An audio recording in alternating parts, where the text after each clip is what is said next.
അതെ, ഇന്നലെ കഴിഞ്ഞ ദിവസം തന്നെയാണെങ്കിലും രഞ്ജിത്ത് സാറിനെതിരെ ഇത്തരത്തിലുള്ള ഒരു അക്യൂസിഷൻ വരുന്ന സമയത്ത് അദ്ദേഹം പ്രതികരിക്കാൻ താല്പര്യം കാണിക്കാതിരിക്കും. ഇപ്പോൾ സത്യം പുറത്തു വരട്ടെ എന്ന രീതിയിലാണ് അദ്ദേഹം രാജിവെച്ച് ഒഴിയുന്നത്.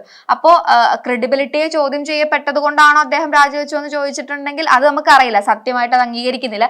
ഇപ്പോഴും അദ്ദേഹത്തിനെതിരെ പരാതി പറഞ്ഞിരിക്കുന്ന സ്ത്രീ, അല്ലെങ്കിൽ ഇത്തരത്തിലൊരു അക്യൂസിഷൻ പറഞ്ഞിരിക്കുന്ന സ്ത്രീ ഇയാൾക്കെതിരെ പരാതിയുമായി മുന്നോട്ട് പോകണമെന്നല്ല പറയുന്നത്, അയാളുടെ തെറ്റ് അംഗീകരിക്കണം എന്ന് മാത്രമേ ഈ ശ്രീരേഖ മിശ്ര പറയുന്നുള്ളൂ. അതും ഒരു നോട്ടബിൾ ആയിട്ടുള്ള ഒരു കാര്യമാണെന്നാണ് എനിക്ക് തോന്നുന്നത്. അത് നമ്മൾ ചർച്ച ചെയ്യാതെ പോകുന്നത് അതെന്ത് ലോജിക്കാണ്? അതായത് കുറ്റം ചെയ്തിട്ടുണ്ടെങ്കിൽ കേസ് കൊടുക്കണം, നിയമ നടപടികളായിട്ട് മുന്നോട്ട് കൊണ്ടുപോകണം. അതാണ് യഥാർത്ഥത്തിൽ വേണ്ടത്. അല്ലാതെ തെറ്റ് സമ്മതിച്ചു എന്ന് പറയുന്നതിലല്ല കാര്യം ഇരിക്കുന്നത്. അത് നിങ്ങൾ ഒരു സ്ത്രീപക്ഷം നോക്കുകയാണെങ്കിൽ അവരത് നിയമവശമായി തന്നെ മുന്നോട്ട് കൊണ്ടുപോയി നിങ്ങളെ കുറ്റം ചെയ്ത വ്യക്തികൾക്കെതിരെ നിങ്ങൾ കേസ് കൊടുത്ത് അയാൾക്ക് തക്കതായ ശിക്ഷ മേടിച്ചു കൊടുക്കുന്നതാണ് അടുത്ത വ്യക്തികൾക്കും. പക്ഷെ അതിൽ നിയമപരമായിട്ടുള്ള ചില പ്രശ്നങ്ങളും ഉണ്ട്. കാരണം നമ്മളിപ്പം ഇങ്ങനത്തെ ഒരു അക്യൂസിഷൻ വരുന്നത് വളരെ നാളുകൾക്ക് മുൻപ് നടന്നതാണ്. എപ്പോഴും അവർക്ക് പരാതിയായിട്ട് മുന്നോട്ട് പോകണ്ട, അല്ലെങ്കിൽ ഒരു പരാതിയായിട്ടല്ല അവരതിനെ കാണുന്നത്. അവരതിനെ കാണുന്നത് ഒരു മീറ്റു പോലത്തെ ഒരു മൂവ്മെന്റ് പോലെ ആയിട്ടാണ് അതിനെ കാണുന്നത്. അപ്പോൾ അദ്ദേഹം അതിന്റെ തെറ്റ് അംഗീകരിക്കുമെങ്കിലും ചെയ്യുക എന്നുള്ളതാണ് അതിന്റെ ഒരു അന്തസത്യമായിട്ട് പുറത്തു വരുന്ന കാര്യം. പറഞ്ഞിട്ടുള്ളത് ലൈംഗികമായിട്ട് ദുരുപയോഗം ചെയ്തിട്ടുള്ള പലപ്പോഴും ആളുകൾ ലൈംഗികമായിട്ടുള്ള ഉപദ്രവങ്ങൾ അല്ലെങ്കിൽ അക്യൂസിഷൻസിനെ കാണുന്നത് അതൊരു ഒരു പെനട്രേറ്റീവ് സെക്സ് മാത്രമായിരിക്കണം എന്നില്ല. ഒരു ടച്ചോ ഒരു നോട്ടമോ അല്ലെങ്കിൽ നമ്മൾ അവരോട് പെരുമാറുന്ന രീതി, ഇതെല്ലാം ലൈംഗിക അതിക്രമങ്ങളിൽ തന്നെ വരുന്നൊരു കാര്യമാണ്. ആ രീതിയിൽ അവരുടെ കഴുത്തിൽ പിടിക്കുന്ന ഒരു അനുഭവം ഉണ്ടായി അവർ ഇറങ്ങി പോവുകയും ചെയ്യുന്നതാണ് പറഞ്ഞത്. അതിലൊരു ക്ലാരിറ്റി ആളുകൾക്ക് ഉണ്ടാവേണ്ട അത്യാവശ്യമാണെന്ന് എനിക്ക് തോന്നുന്നുണ്ട്. എന്നാൽ പോലും എനിക്കൊരു സംശയം തോന്നുന്ന കാര്യം എന്ന് പറഞ്ഞാൽ, നമ്മൾ ഇപ്പോഴും സ്ത്രീപക്ഷത്ത് നിന്നും ഇല്ലെങ്കിൽ ഈ സ്ത്രീ ഉയർത്തിയ ചോദ്യങ്ങൾക്കാണ് നമ്മൾ ചിന്തിക്കുന്നത്. ഒരു സ്ത്രീപക്ഷമായാണ് നമ്മൾ ചിന്തിച്ചുകൊണ്ടിരിക്കുന്നത്. ഞാൻ ഡിഫെൻഡ് ചെയ്യുകയല്ല. അപ്പൊ ഇതിനെതിരെ രഞ്ജിത്ത് സാർ ഇതുവരെ ഒരു സ്റ്റേറ്റ്മെന്റ്, അല്ലെ സിദ്ദിഖ് സാർ ആണെങ്കിൽ ഈ പീഡന പരാതികൾക്കെതിരെ ഇതുവരെ ഒരു സ്റ്റേറ്റ്മെന്റ് നൽകിയിട്ടില്ല.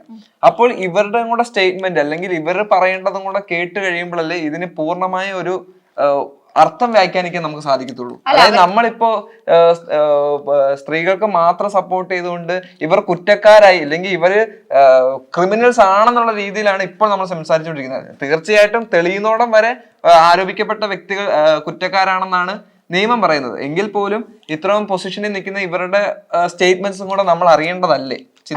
അതിലെന്തുകൊണ്ടാണ് അവർ സ്റ്റേറ്റ്മെന്റ് പറയാത്തതെന്നുള്ള കാര്യത്തിൽ കൂടി ഒരു ക്ലാരിറ്റി ഉണ്ട്. എന്തുകൊണ്ടാണ് അവർക്ക് പറയാൻ സാധിക്കാത്തത്? ഒരു വിക്ടിമിന് പറയാൻ പറ്റുന്നത് പോലെ തന്നെ ഇവർക്കും സ്പേസുകളും വോയിസും ഉണ്ട്. അപ്പൊ അവരത് പറയാത്തത് എന്താണെന്ന് അത് നിങ്ങളാണ് ആലോചിക്കേണ്ടത്. രഞ്ജിത്ത് സാറിന്റെ പ്രതികരണം ഇപ്പൊ പുറത്തു വന്നിരിക്കുകയാണ്. അദ്ദേഹം പറയുന്നത് ഇതൊരു ഗൂഢാലോചനയുടെ തന്നെ ഭാഗമാണ്. സർക്കാരിനെ ഇതിന്റെ പേരിൽ കുറ്റം പറയുകയോ ആക്രമിക്കുകയോ ചെയ്യരുത്. സത്യം തെളിയിക്കണം, അതിനായി നടപടിയുമായി മുന്നോട്ട് കൊണ്ടുപോകും. പരസ്പര ബന്ധമില്ലാത്ത കാര്യങ്ങളാണ് ഇപ്പോൾ പറഞ്ഞുകൊണ്ടിരിക്കുന്നതെന്നാണ് അദ്ദേഹം പ്രതികരിക്കുന്നത്. എല്ലാ അക്യൂസിഷൻ വരുമ്പോഴും പൊതുവെ ആളുകൾ പറയുന്ന അക്യൂസിഷൻ അല്ല, ഒരു തിരിച്ചു മറുപടി മാത്രമായിട്ടാണ് വേണമെങ്കിൽ വ്യാഖ്യാനിക്കാം. എല്ലാ ആളുകളും ഒരു ക്രിമിനൽ ഒരു അലിഗേഷൻ ഉണ്ടാകുമ്പോൾ എല്ലാ നേതാക്കന്മാരും പറയുന്ന ഒരു സാധനം തന്നെയാണ്. ഇനി അങ്ങനെ അല്ല, അദ്ദേഹത്തിന് തെളിയിക്കാൻ സാധിക്കുകയാണെങ്കിൽ വെൽക്കം, വളരെ നല്ലൊരു കാര്യമാണെന്ന് തന്നെ പറയും. അതിന് എനിക്കത് വാദിക്കേണ്ട കാര്യമൊന്നുമില്ല. അതിന്റെ എതിരെ കൂട്ടി യോജിപ്പിച്ച് നമുക്ക് പറയാം. ജോഷി ജോസഫ് എന്നൊരു ഡോക്യുമെന്ററി സംവിധായകൻ ഈ വിഷയത്തെ കുറിച്ച് പറഞ്ഞു. പലരും ചോദിച്ചിട്ടുണ്ട് എന്തുകൊണ്ട് പറഞ്ഞില്ല. 14 വർഷം മുൻപ് സംഭവിച്ചു എന്ന് പറയുന്ന ഈ കാര്യം ശ്രീലേഖ മിശ്ര ഉണ്ടാക്കി പറഞ്ഞതല്ല. ശ്രീലേഖയെ രഞ്ജിത്തിന്റെ സിനിമയിൽ ഓഡീഷന് വേണ്ടി വിളിച്ചതല്ല.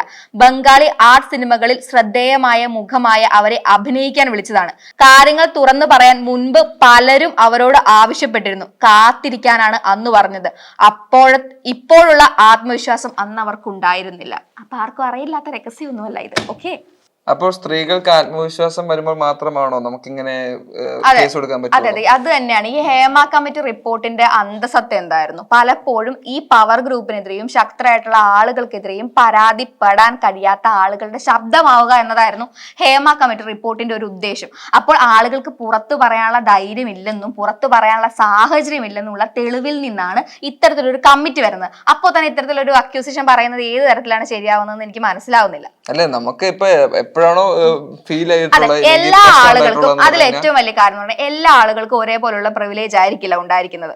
ചില ആളുകൾ വളരെ എന്താ പറയാ, ചില ആളുകൾ ഈ പറയുന്ന പോലെ തന്നെ താര രാജാക്കന്മാരുടെയോ താരപുത്രന്മാരുടെയോ താര ഡയറക്ടർമാരുടെയോ ഒക്കെ മക്കളായിട്ട് വരുന്നത് അവർക്കുണ്ടാവുന്ന പ്രശ്നങ്ങളായിരിക്കില്ല, അല്ലെങ്കിൽ അവർക്ക് കിട്ടുന്ന സ്പേസ് ആയിരിക്കില്ല സാധാരണ തട്ടിൽ നിന്ന് ഒരു നാടകത്തിൽ നിന്നോ അല്ലെങ്കിൽ ഈ ചെറിയ ഓഡീഷനിലൂടെ ഒക്കെ വരുന്ന ആളുകൾക്ക്. അപ്പൊ ഈ സാമൂഹികമായിട്ടുള്ള ഈ പ്രിവിലേജുകളെ മറച്ചു വെച്ചുകൊണ്ട് നമ്മൾ അവരെ അക്യൂസ് ചെയ്യുന്നത്, ഒരു തരത്തിൽ പറയുന്നത് നമ്മളും അവരെ എന്താ പറയാ സ്ലട്ട് ഷെയിം ചെയ്യുന്നതിനൊക്കെ തുല്യമായിട്ടുള്ള കാര്യമാണെന്ന് മനസ്സിലാക്കേണ്ടത് അത്യാവശ്യമാണെന്നാണ് എനിക്ക് തോന്നുന്നത്.